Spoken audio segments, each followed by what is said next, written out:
Hey, friends, welcome back to Truth Talks with Tara. It is another Tuesday, and we are so excited to be here. I say we because I have a sweet friend with me today, and we're talking all things motherhood, early motherhood, even some body image, and a amazing new children's book that you're going to want to grab.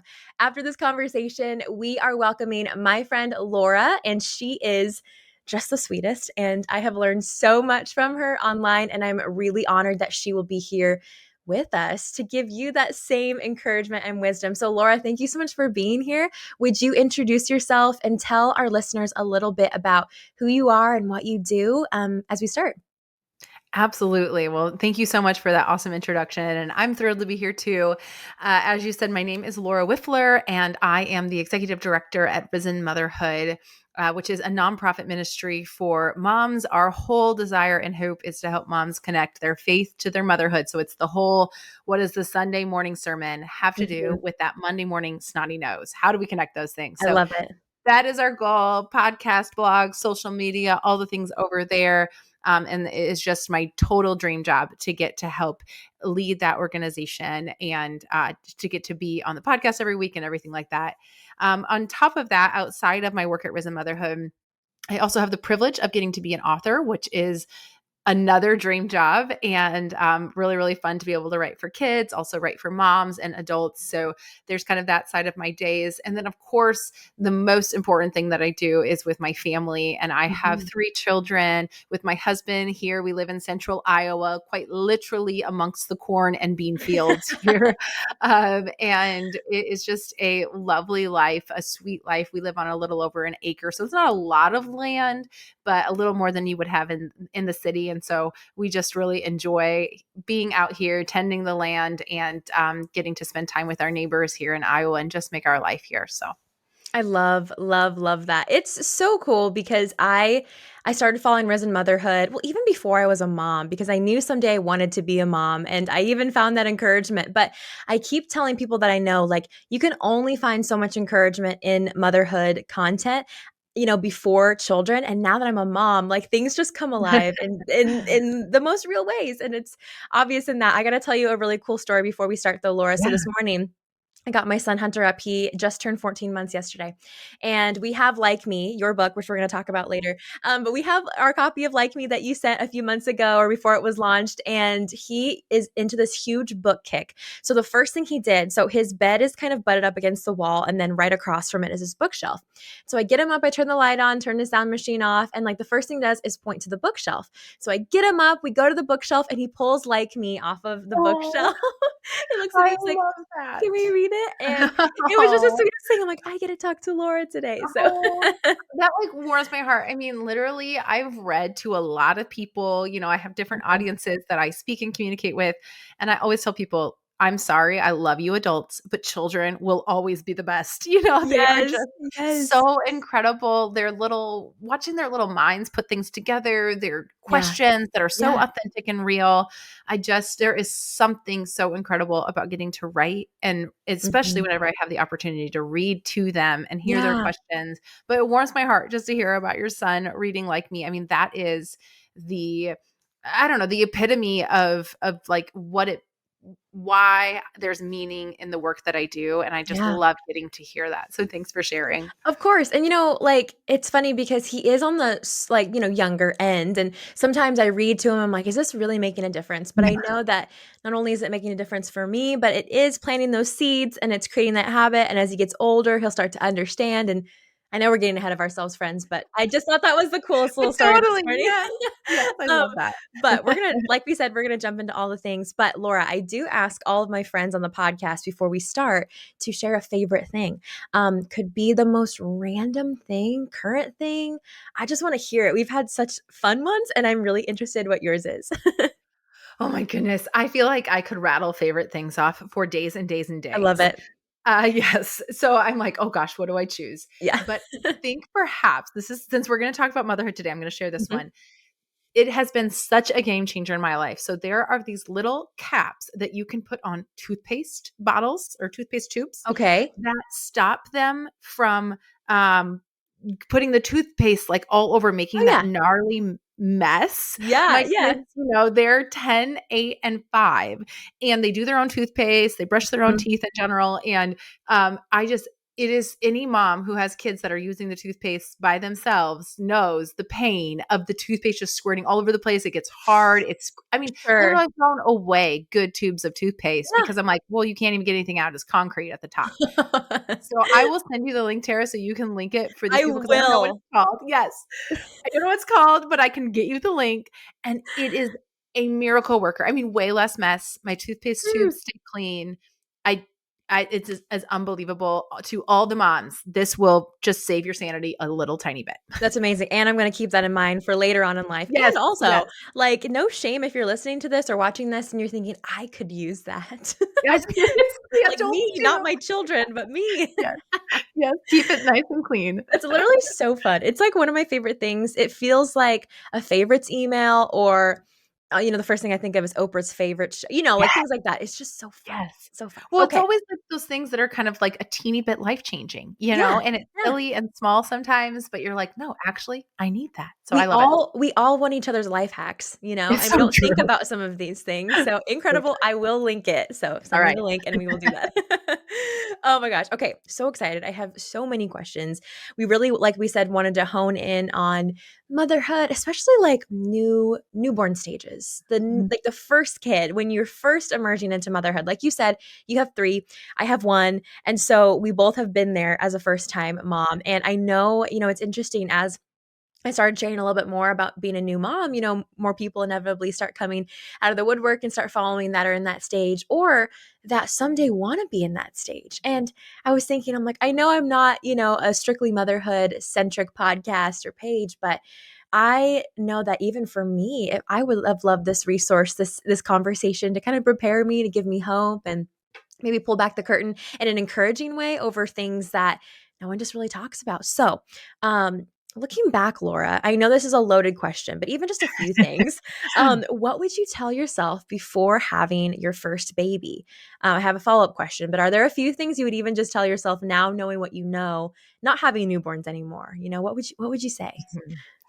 Yeah. Oh man, I would say a lot of things to my pre-baby self, but I think the biggest thing that I would just want to speak with compassion and tenderness and kindness to myself pre-children is just a reminder that there are a lot of ways to be a great mom. And Mm, there are a lot of ways to do motherhood. There is not one right way. mm, And I think all of us before children and even during children, and it's like every stage you go through this. I mean, now I'm starting into like the middle years and I'm right. thinking, what is the right way to raise an almost teenager? Like Yeah. so I am not even done with this. I almost need this truth still myself, or I definitely need it still myself. But it's that reminder just that, hey, there's a lot of freedom in motherhood and what holy gospel-centered motherhood looks like. I love that. And I remember since we were talking about the newborn stage when I was putting together like my birth plan. Birth plans were really popular. Oh, This yeah. was 10 years ago. I don't know, are they still I thi popular?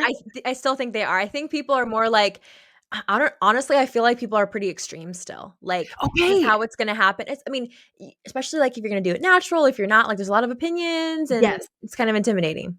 Okay, so I had 100% had a very detailed birth plan with my firstborn child. He Mhm. is now 10, so we know the span. This has been going on for a long time, but Yeah. that was kind of a newer trend when I first Okay. came into motherhood. Okay. And I will never forget the nurse taking my birth plan and crumpling it up and throwing it on the floor in the middle of this birth that I was having, and I was probably like too deep into labor. I know, not What? appropriate. The first birth was a traumatic one for me. There was a lot of Oh, hard things. no. But, at some level, I was like, that is a symbol, though, of just the reality that motherhood doesn't go to our plan. Yeah. Yeah. It never does. It is all of our plans will be Mhm. crumpled up and put on the floor, Yeah. and yet that doesn't mean that it's been wrong or that it is Mm. wrong. That's And good. That's I good. had a very thorough and detailed way that I wanted to deliver my child.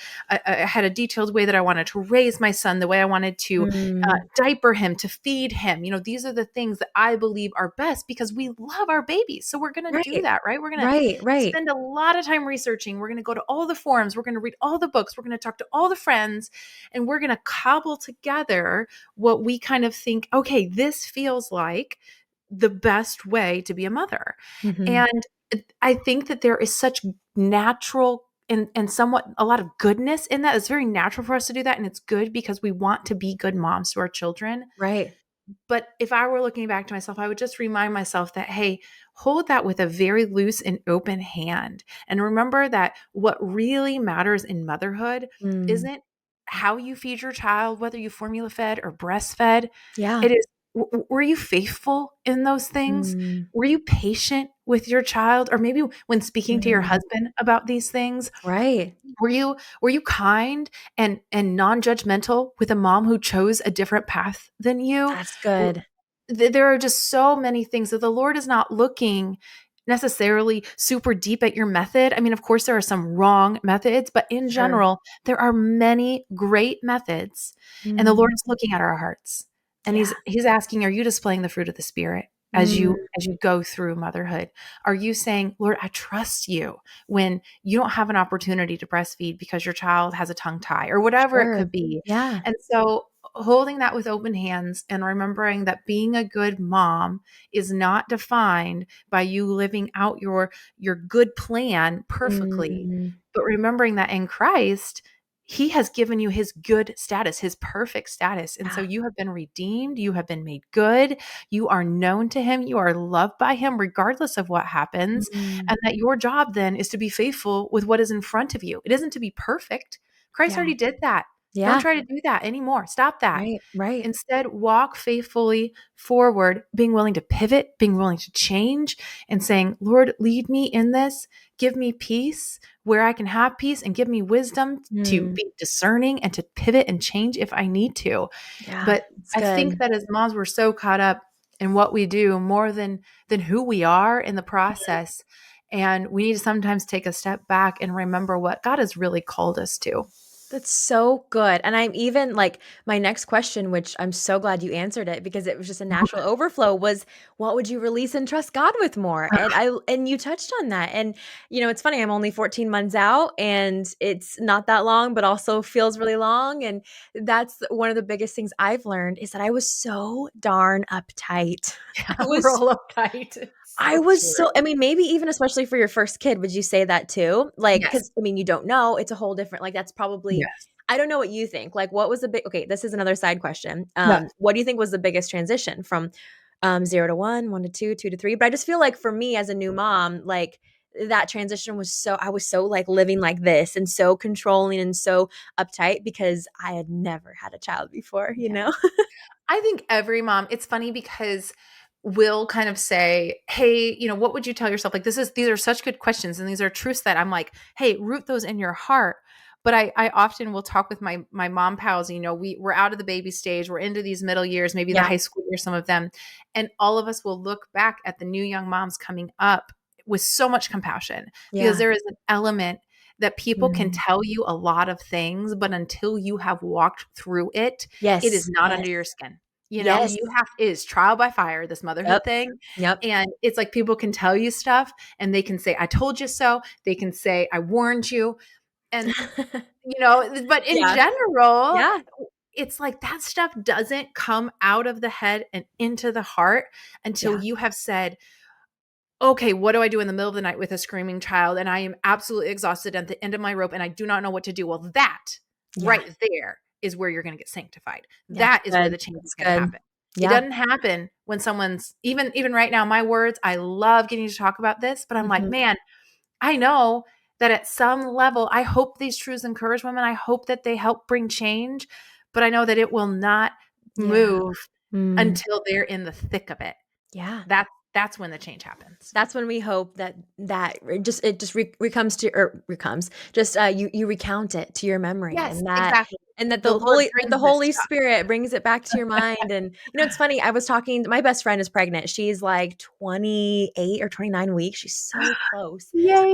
Kinda crazy, I text her, I'm like, "Are you, like, 24 weeks?" She's like, "I'm, like, 28 weeks." I'm like, "Oh my gosh." So, anyway, so she was asking me for all the recommendations of, like, nursing covers and bottles, and she's working on a Yeah. registry, I'm having a shower for her in a month, and she's like, "What do I add?" All these things, and I've given her suggestions, but at the same time, I've been like, even for nursing and, specifically, like, all of our journeys are gonna be different in that. I was really fortunate with Hunter to have a super easy journey, and so I just came from a place where it's like, you need to just try a bunch of different things, and you can be prepared, but you just don't know what's gonna Yeah. happen, and what works for me may not work for you, Yeah. and I think just it may maybe it didn't feel that encouraging to her, maybe it didn't sound that encouraging, but that's just, like, what I've learned over the past 14 months is I had a lot of moms, some did it really well, where Yeah. they encouraged me really kindly and compassionately, and just said, like, "Take it or leave it." And then you had some moms, we all know them, that, kind of just push their opinions, and they actually say it's fact, not opinion. And Yeah. but I just was like, okay, like, I this may not sound helpful, but you're just gonna have to find what works for you. Like, be equipped and be ready, but have the freedom, like you talked about, to kind of do what works for you Yeah. because there's no Yeah. perfect formula. Yeah, and I think it's so interesting because I think you're right. Like moms can come at it from different place, right? Like their method is gospel, or Yeah. I think you're right when someone comes in and says, "Hey, take it or leave it." But almost that's what can feel so confusing about motherhood, right? Right. Is that Right. it looks different for everybody, and Mhm. that what worked for one mom isn't going to work for another mom. It is not cookie cutter, Yeah. and I think that's where there's that freedom of the gospel, though, to say, "Hey, the Lord doesn't care if you Mm. pick this pacifier or that pacifier." Yeah. And we can labor over those things, right? Like we can spend Yeah. hours in that pacifier aisle looking at all the options, researching, Yeah. talking to friends, all the things, you want to look cute and you want to function, all the things. I get it. But it's like at the end of the day, like Mm. I think we have to kind of go back and asking yourself, okay, first of all, how important is this decision really? Is Yeah. this really going to matter at the end of the days to my Yeah. child's Yeah. salvation? And we need to weigh that. And I think as moms, I mean, I still do that. Like, man, what kind of soccer cleats do I buy? Right. And Right. it's like, okay, this probably isn't worth laboring over a ton, but also I think then too to ask about our heart in the process, right? Of okay, hey, I can take what I know, I can walk forward, in freedom. Do I remember that I can change on this, that this isn't an eternal decision? And like there are just things I think as young moms, and it gets easier as you get into motherhood, but it also morphs and changes and it's Yeah. sneaky. It comes back, Yeah. and you're suddenly Yeah. like, oh man, now I'm doing that thing where I'm laboring over a decision that I Mm. probably don't really need to. I can just like Right. do this, go forward. This is a short time in my life. It's not going to change the world if I buy this one or that one. And I Yeah. think that those are the things though that there is an element I keep thinking about as I watch younger moms, because I know this was me, right? I speak from saying I did this too, that we have to kind of go through that and we have to kind of learn on our own. Yeah. Yeah. It's okay for me to look different from my friend because we think if someone else is doing it like me, then I'm okay. Yeah. But that's not the gospel, right? We want to look like Jesus. That's good, that's good. Hey, leads me to my next question too. This is kind of off the cuff, but I've been thinking about it a lot as a mom myself, and that is, I know that you and Emily did a podcast. I don't even know if it was a series, but it was like 2 episodes, I think, on social media, Oh yeah. and motherhood, and I loved those. I listened to them, like, months ago, and, just kinda when I was inundated with all the things, all the products, there's birth plans, there's, all these things that are just, like, it can be helpful, but, like, super overwhelming.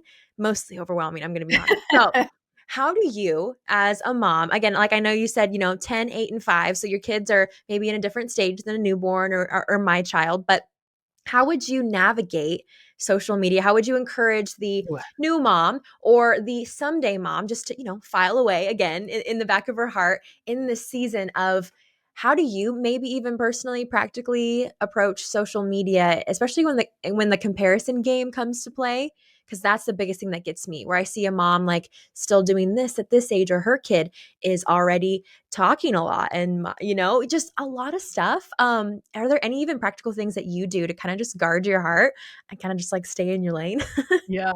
Yeah, I like that you asked for practical, because I think there's a lot of theology and some Yeah. of what we were, talking about earlier of remembering that motherhood can look so different. But I agree that there is just an element of being on socials that suddenly you didn't realize all the options that there were, and that Mhm. gets overwhelming, and you're wanting to find people who do the same as you, because that feels like affirmation that like maybe Yes, I'm doing sure. this right. Mhm. Yeah. And so just in terms of practically, I mean, I will sometimes just say like, I mean, I definitely think social media breaks are really important, right? Of just saying, hey, recognizing when that envy is starting, or the jealousy, Yes. or even just the guilt. Like, I'm not doing it like them, therefore I feel guilty, or I feel shame because I Sure. can't live up to that. Yeah. Um, Yeah. I mean, a clean break from social media is always hard, but really healthy. And just reminding yourself that, hey, I need to take a couple of weeks, a couple of months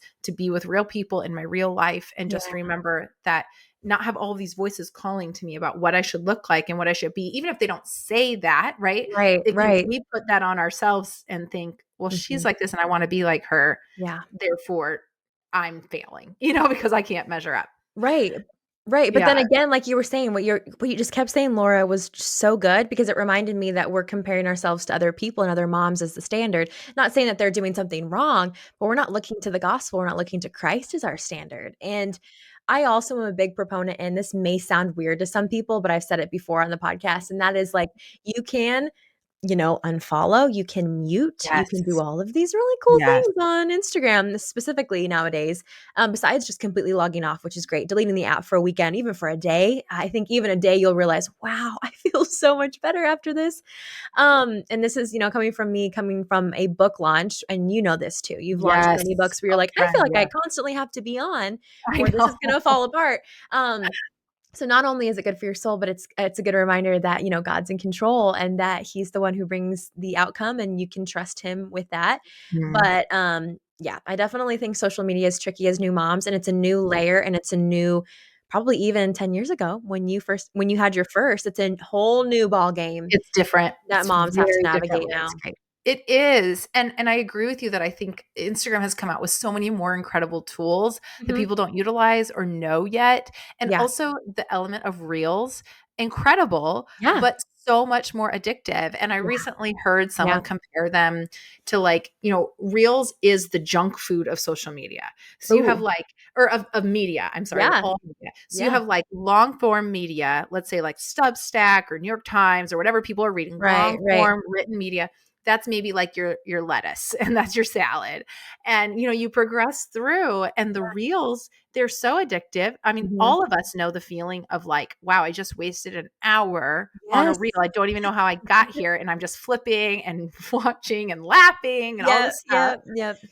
But it's also the stuff that's gonna give you the greatest withdrawal, the greatest dopamine hits, so that means Mhm. that then you're also dealing with the repercussions of that, and that's the stuff that honestly is like, I don't know, in the world of neurology, it's kinda like the worst for your brain, and Right, so right. it's like that carefulness that we need to have to not only say, "Okay, I know this produces jealousy or covetousness in my life," but then also recognizing that, like, it's actually causing symptoms of depression and Yeah. symptoms of, coming down off of those dopamine hits. Wow. Well, now I've got actually like wow, a neurological response that Yes, I need to yes. deal with here too. And so it's much greater than even just that jealousy. And that has been learning the science. You mentioned the social media episodes. We talk Yeah, about the science quite a bit. yeah. And learning the science for me was the most motivating reason for Mm, me to say, hey, I need guidelines and boundaries around socials, mhm. because I think that that is best holistically for my life, not just even motherhood, but all the things. And it, might be a helpful motivator to look at it from a different angle. Yeah. So Yeah. And truthfully, motherhood already messes with you hormonally oh and my mentally and spiritually and god. physically. So, it's not the greatest to have something like Reels where it literally it deprives your attention span and Yes, everything about like it does yes. not help you mentally. No. And I kind of hate that, like, as you know, like we're both content creators. We Yes, both are I like, know, we say this. we're like, how do we make the reels that will catch people's attention in like 0.2 seconds so that they'll stay? Mhm. And so like we're like we get it, and it's I mean, and I even though I understand that, like I still do I succumb to that. Like I Well, am and human. but I would say though, like, I guess personally, I'm like, hey, I try to eat really healthy, but I still have a place for chips and salsa. I love my True. chips and salsa. I'm not Very getting rid of my true. chips and salsa.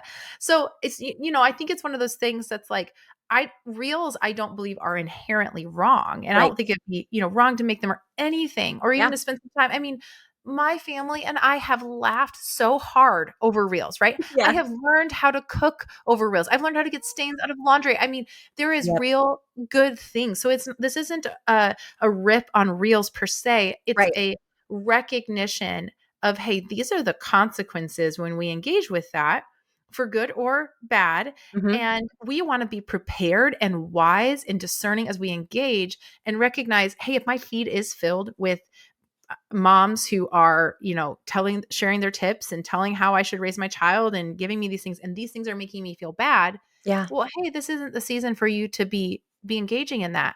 It's But true. it may be a few weeks, a few months, a few years. You're like, hey, I can get back on and Hmm. and I can enjoy this and I can learn from this. I mean, it's kind of one of those know thyself Yeah. answers Yeah. That's good. where different people are going to have different thresholds, Right. and you have to kind of learn yours and be willing to honor yours as well. Because so many of us are like, oh, I know what bothers me, but I'm not going to honor that. I'm not going Right. to respect that. So, Right, right. It's something I've been practically trying to do too is that like Monday, Tuesday, Thursdays, I have like 5 hours in a day where my mother will watch Hunter, my mother-in-law will watch Hunter on Thursday. And so I have those days where I'm like cranking out like these things, like yes. interviews, and I'm just trying, I don't know if it's the best, but I'm just trying to like pile everything in. But then my philosophy, at least in this season, like you said, it could change, but at least this season is like, okay, when I'm with him, I don't want to be on my phone very much. Totally. During nap time, I can answer some emails, I can write, do the things, but like when I'm with him, that way I don't have to feel like I'm being pulled. So Yeah. it'll ebb and flow. He's changing. He's getting older. Things are Mhm. different. But right now that's what works for me. And Totally. I'm not saying don't look at your phone. I'm not saying, scroll through a couple reels, during lunchtime or whatever. Who knows? Like, but just that's the boundary that I've been drawing. And I've found that it helps me in so many ways. And just not Yes. to be guilty about, because sometimes I'm like, I feel guilty about not spending time with him. And then I'm there like scrolling. I'm like, like I get off of your phone. Like, just all these things. So it's just helped me so Yes. much practically.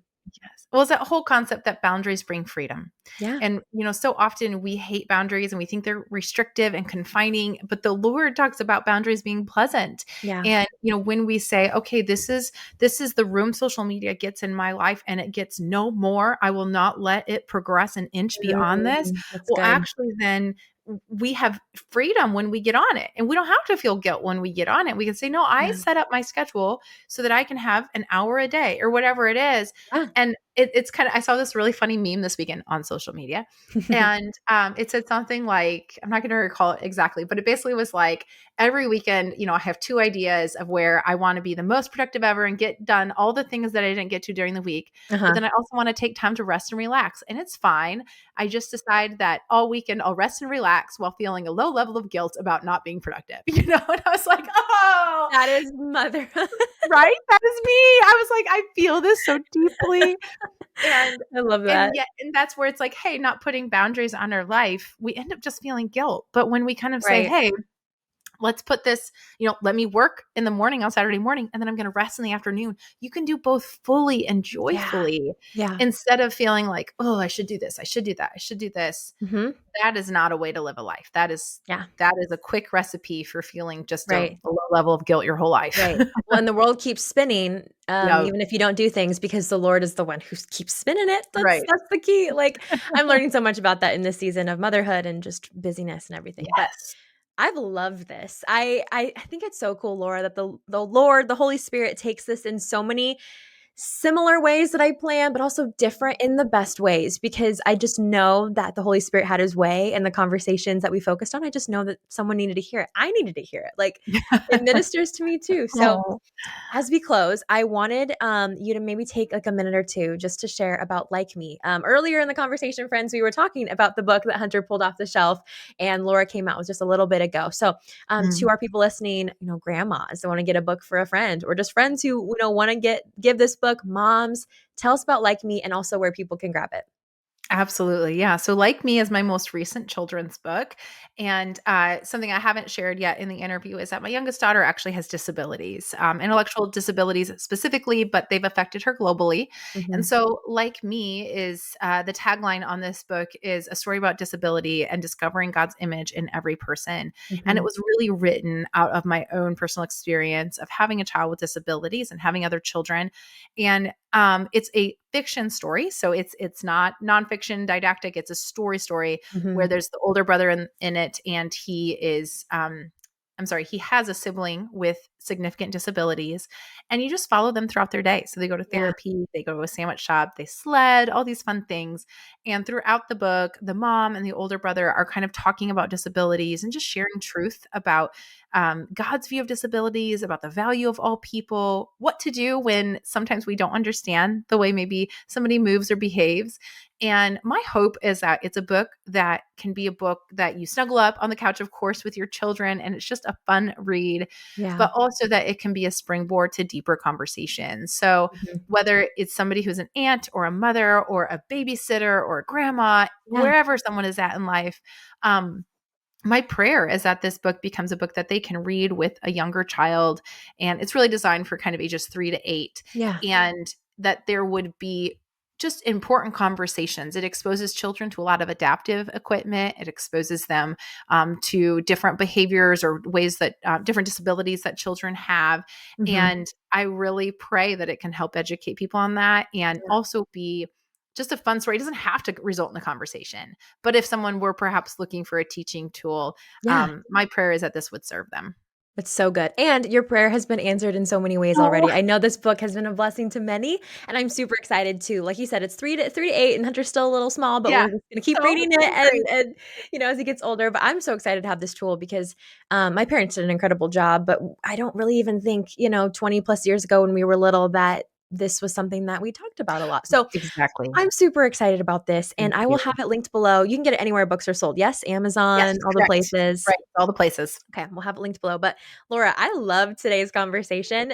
It's so fun getting to talk to you as a friend and also a mentor of sorts, as Oh, as a mom I who's love gone before. No, like I that. truly think that way Oh, about thank moms that you. have gone before. So thank you for being here, friends. If you love this conversation, make sure to take a screenshot and repost to your story. Encourage other moms that are around you or new moms. Send this to maybe a pregnant friend you have or someone who's in the trenches, even of nursing that baby in the middle of the night, and just give them some gospel hope today. We love you guys so much, and we will see you next week.